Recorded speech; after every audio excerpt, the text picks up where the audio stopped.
Here we are in the Creative Kitchen, and now we're going to focus on the the grass green lines. You can see I have my next paint marker. This is a Montana paint marker. It's a 15 millimeter nib. It's the typical nib size that we use here. Excellent, excellent tools, artist quality paint, and in the form of a controlled marker so that it's very comfortable in your hand to paint with using this drawing implement. And especially for a lot of line work, it avoids a lot of loading and reloading of the smaller paint brushes. So now I'm focusing on a leaf sample. You can see that the green lines, the grass green lines there, are the ones we're going to do. We're now going to pan over here to the tree. You can see we've already got some of these leaves done. And we're going to focus here. There's our leaf right there. And this is the first specimen that we are going to lay out with lines. Okay.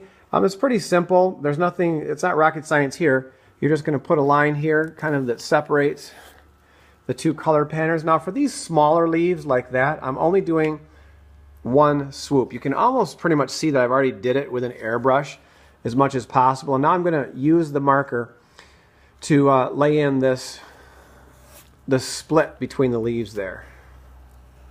That's just going to give you a nice visual split. You don't have to be overly fussy with it.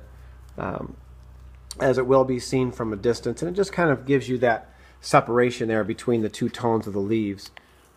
I'm going to put one there, and I think we'll put one right here.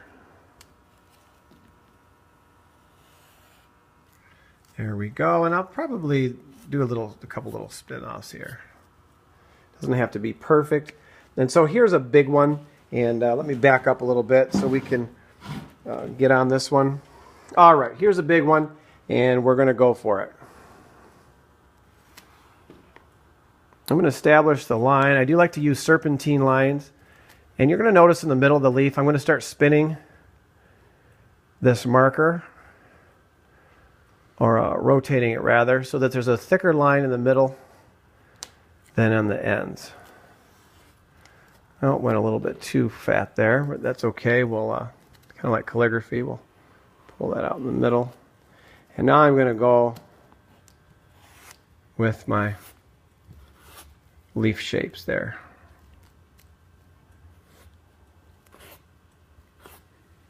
The little veins within the leaf there. And that's pretty much how you do it. I'll pan over here to the right and you can see this section here.